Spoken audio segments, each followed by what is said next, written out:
Name is Sarah. I'm 29 years old, and until 6 weeks ago, I was the invisible daughter. That's not a metaphor. That's the most accurate description I've ever found for what I was inside my own family. Present, breathing, taking up physical space, and yet somehow never quite seen. I grew up in Naperville, Illinois, in a house with 4 bedrooms, a 2-car garage, and a family that ran on a very specific hierarchy I had never been invited to understand. My father built a real estate investment firm from nothing over 30 years. My brother, who is 4 years older than me, had been groomed since birth to take it over. And my mother, gracious, charming, perpetually holding a glass of white wine, was the architect of a story in which I was always the supporting character and never the lead. I want to be honest about something before I tell you what happened. For most of my life, I told myself it was normal. That's the thing about growing up in dysfunction. It doesn't feel like dysfunction. It feels like Tuesday. It feels like the way things are. My brother got the car for his 16th birthday. I got a savings bond. My brother's college tuition was paid in full from a fund my father had started when he was born. I took out loans. When I graduated from Northwestern with a degree in legal studies and then passed the bar exam on my first attempt, which, for context, fewer than half of first-time test takers in Illinois do, my father nodded at dinner and said, "That's good." He then spent the next 20 minutes asking my brother about a property deal that had fallen through. I told myself I didn't care. I told myself I had built something independent, something mine, that their approval didn't matter. I was an associate at a mid-size firm in Chicago. I had my own apartment in Lincoln Park. I had colleagues who respected me and a life that looked from the outside like exactly what I had worked for. But here is the truth I wasn't ready to admit. I still went to every family dinner. I still remember that casual shrug. As she handed me $200 and went away stating in love. For one of them to look at me the way they looked at my brother. My father got sick in the spring. It wasn't sudden. There had been signs for a year, a tremor in his hands, a fog that settled over his eyes sometimes in the middle of a sentence. By March, the diagnosis was confirmed. Vascular dementia, progressive, no cure. The doctors were kind but clear. He had perhaps a year of meaningful cognition left. Possibly less. What happened in the weeks after that diagnosis is something I have since reconstructed from documents, from timestamps, from the testimony of a notary public who is now deeply, deeply regretful of her choices. But I didn't know any of that yet. At the time, I only knew that my father was dying and that my brother had taken it upon himself to manage everything. He called himself the point of contact with the medical team. He handled the billing, the scheduling, the communication with my father's attorneys. My mother deferred to him completely the way she always had. And I showed up. I drove down to Naperville on weekends. I sat with my father when he was lucid and held his hand when he wasn't. I brought him the lemon pound cake from the bakery on 5th Avenue because it was the only thing he said he still actually tasted. My brother told me once in the kitchen while I was washing dishes that I was hovering. That my presence was stressing Dad out. He said it the way he said everything. Not cruelly, exactly, but with a casual authority that assumed I would simply absorb it and adjust. I drove home that Sunday night with my hands tied on the wheel and told myself he was grieving too. That people process things differently. That it wasn't personal. My father passed on a Wednesday in September. I found out by text from my mother. 40 minutes after it happened. My brother had been in the room. I had not. I want to stop here for a moment because I know what some of you are thinking. You're thinking, why did you keep going back? Why did you keep accepting this treatment from people who had never once made you a priority? I've thought about that question more in the past 6 weeks than in my entire previous life combined. And the answer, as best as I can give it, is this. When the people who are supposed to love you unconditionally make their love conditional, you don't learn that love can be given freely.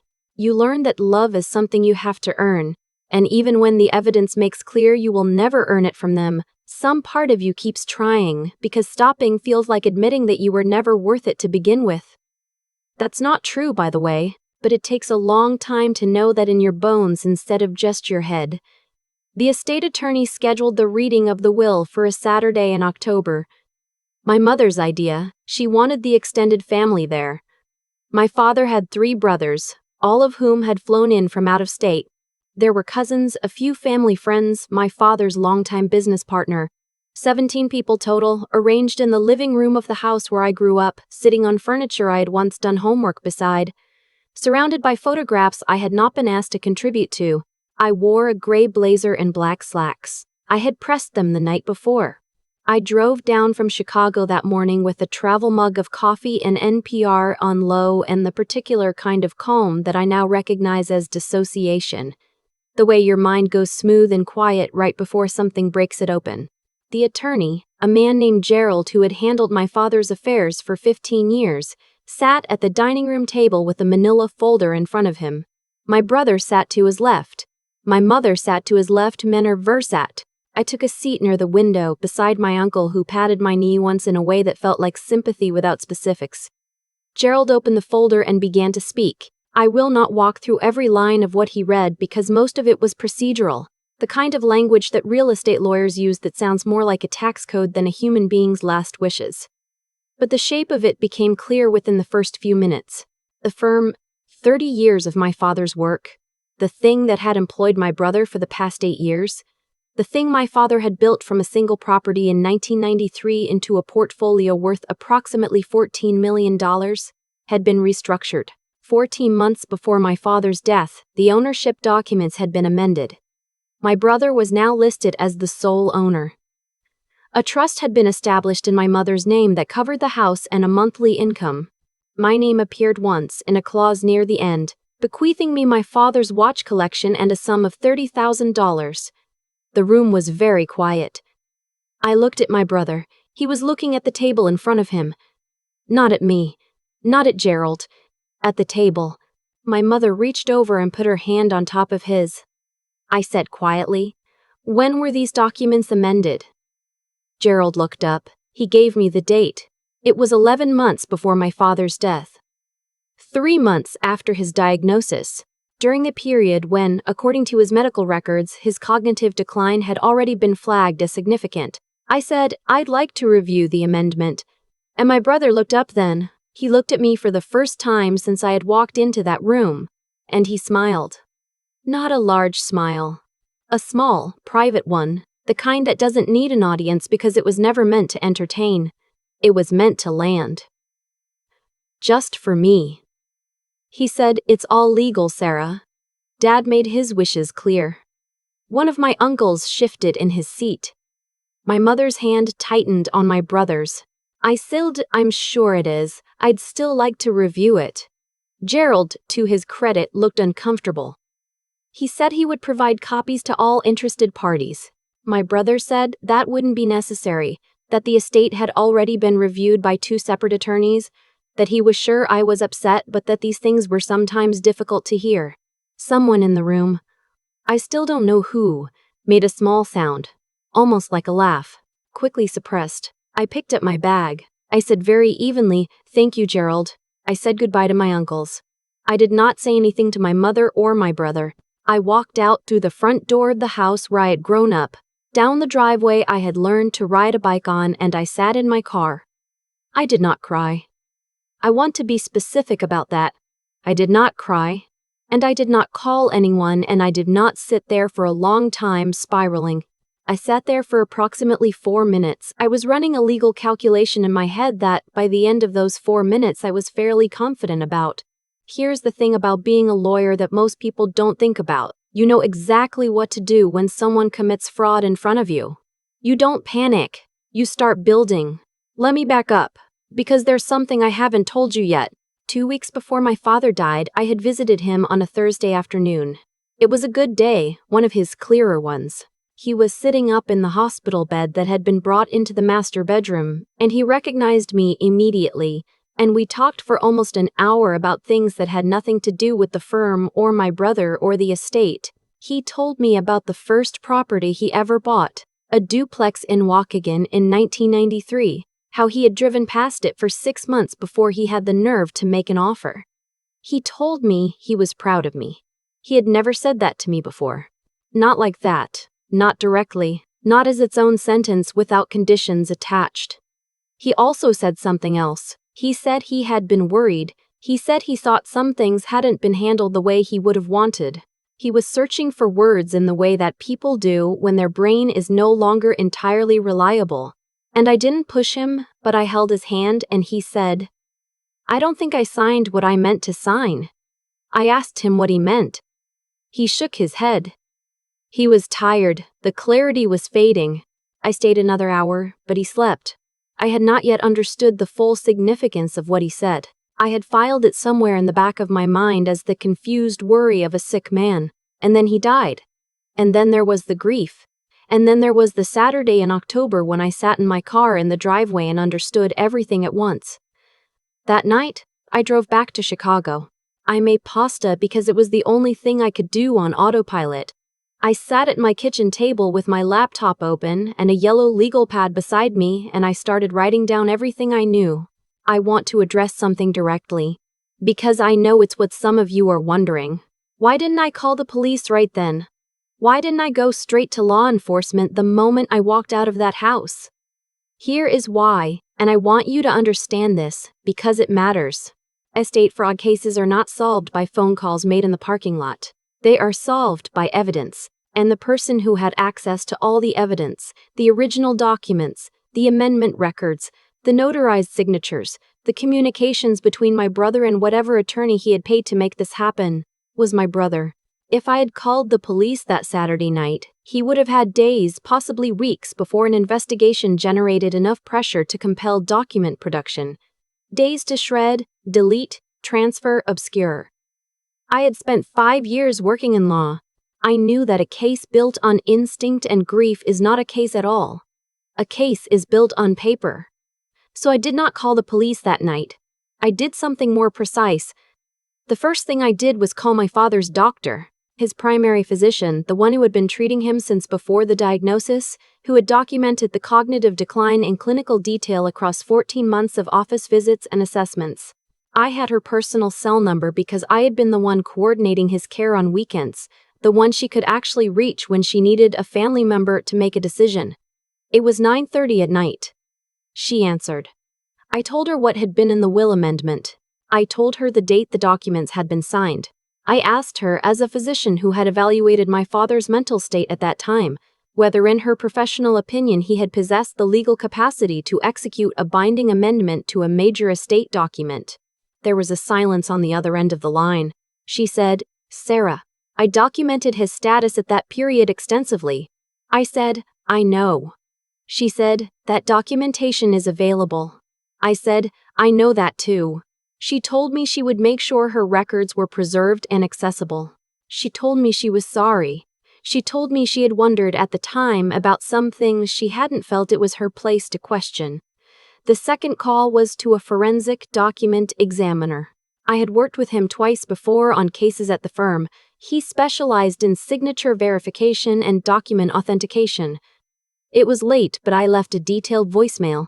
I told him I had reason to believe a signature had been obtained under conditions that might not reflect the signer's genuine, competent intent.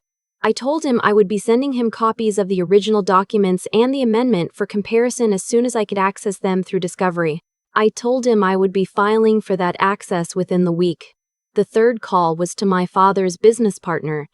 His name is Robert, and he had worked alongside my father for 22 years. He had been at the reading of the will that day. He had also, I knew, been systematically excluded from the firm's management over the past 14 months, in a slow, quiet restructuring that my brother had conducted while everyone was focused on my father's health. Robert answered on the second ring. He said, I've been waiting for you to call. I said, tell me what you know. He talked for almost an hour. He told me about the meetings he had been removed from. He told me about the documents he had been asked to sign that he hadn't fully understood. He told me about a conversation with my brother in which my brother had told him, plainly, that his role in the firm was being transitioned. He told me he had kept emails. He told me he had kept everything because he had been in business long enough to know when something was going wrong and smart enough to document it when it did. By midnight, I had the outline of a case. Not a complete one. Not yet, but the skeleton was there, and I could see the shape of what it would become.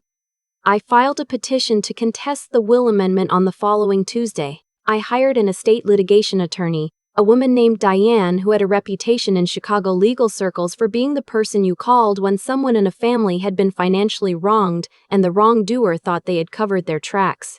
Diane looked at what I brought her and said, in the dry, unhurried way of someone who has seen most things, "This is not subtle." The forensic document examiner's report came back 3 weeks later. The signature on the amendment matched my father's signature in its basic form, but showed markers consistent with production under physical tremor and reduced motor control. Exactly the kind of deterioration documented in his medical records for that period. The examiner noted several characteristics suggesting the signer may have been guided, meaning someone may have physically assisted with the pen movement in a way that produced a signature that looked real but wasn't freely executed. The notary public, when contacted by Diane's office, initially said she had followed all proper procedures.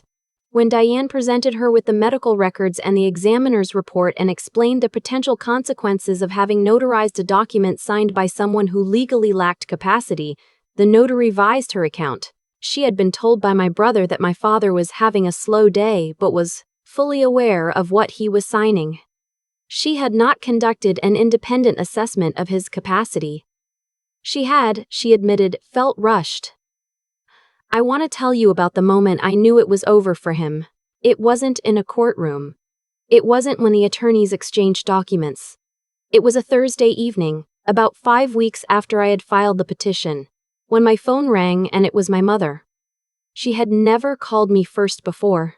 In my entire adult life, I could not remember a single instance of my mother calling me first, without a reason tied to logistics or my brother needing something conveyed to me indirectly. She was crying. Not the performative kind. The kind that sounds like it's been held for a long time. She said, "I didn't know everything. I need you to know that." I sat with that for a moment. Then I said, "What did you know?"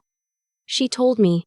She had known the documents were being changed. She had not known the specifics of how or that my father's condition had been used to make it possible. She had told herself that my father had wanted it this way. That my brother had made it clear that's what he wanted. That she was just following his wishes. She had told herself a story about it, the way people do when they want to stay comfortable inside something they know isn't right. I said, "He told me, before he died, that he didn't think he had signed what he meant to sign." She was quiet for a very long time. I did not tell her I forgave her. I didn't, yet. I'm not sure I will, at least not in the way that means pretending it didn't happen. But I told her I had heard her. That was the honest thing I could give. The case settled 6 weeks after I filed. I will not share the exact terms because there are legal reasons I cannot, but I will tell you this. My brother no longer owns the firm. The restructuring was reversed. Robert, who had been cut out of his rightful equity position over the previous 14 months, was reinstated. The settlement required my brother to step away from the management entirely and to repay a sum that, when I saw the number, told me the fraud had been going on longer and deeper than even I had initially understood. He did not go to prison. That is the part of this story that some of you will find unsatisfying, and I understand that. The criminal investigation was opened by the state attorney's office based on the evidence from our civil case, and it is ongoing. What happens there is outside my control. What I know is that his reputation in Illinois real estate is gone. The business community is not large and it talks. And what my brother did is now known to the people whose opinion matters in that world. My mother still lives in the house in Naperville. We speak sometimes, carefully. I think we are both trying to figure out what we are to each other now, stripped of the roles we played for so long. It is not easy. I don't think it's supposed to be. There is one more thing I want to tell you, and it's the thing I keep coming back to when I think about why any of this happened in the first place. For years, I worked harder, achieved more, and made myself smaller in the hope that my family would eventually see me as worth the same consideration they gave my brother automatically. I got the degree. I passed the bar. I built a life that should have spoken for itself. And none of it moved them, not even a little, because their dynamic wasn't based on merit. It was based on a decision that had been made before I was old enough to argue against it, And no amount of achievement on my part was going to retroactively change that decision. The playing field was never level. Trying harder on an uneven surface doesn't level it, it just exhausts you. I wasted years trying to earn something that was never going to be given to me. Not because I wasn't worth it, I am, but because the people I was trying to earn it from had built their entire family structure on a story in which I wasn't supposed to be the protagonist, and they needed that story to stay intact. What changed everything was not working harder. It was stopping. It was walking out of that house in October, sitting in my car for 4 minutes, and deciding that I was done auditioning for a part I should have inherited by birthright. The firm is being managed now by a small board that includes Robert and 2 outside directors Diane helped identify. My name is on the founding documents in the capacity my father always should have included me in. I drive down to Naperville once a week for a board meeting, and then I drive back to my apartment in Lincoln Park. My life looks very similar from the outside, different on the inside in ways I'm still learning to live inside of. My father's watch collection is in a case on my dresser. He had 11 watches, different styles, different eras, nothing you'd find in a magazine. He bought them at estate sales and pawn shops over 40 years the way some people collect books. I wind them when I think of it. Most of them still run. The last thing he said to me on that Thursday before he fell asleep was that he was sorry he hadn't been better at showing it. He didn't say what it was. He didn't have to. I drove home that night thinking he was confused, that the dementia was making him sentimental. I've thought about it every day since October. I've decided he knew exactly what he meant. I'm 29 years old. I have a career I built on my own, an apartment that is mine, and a fight I won without raising my voice. I have my father's watches and the memory of one honest hour at the end of a life that was too complicated to summarize. I'm not the invisible daughter anymore. I don't think I ever really was. I just finally stopped pretending I couldn't see myself.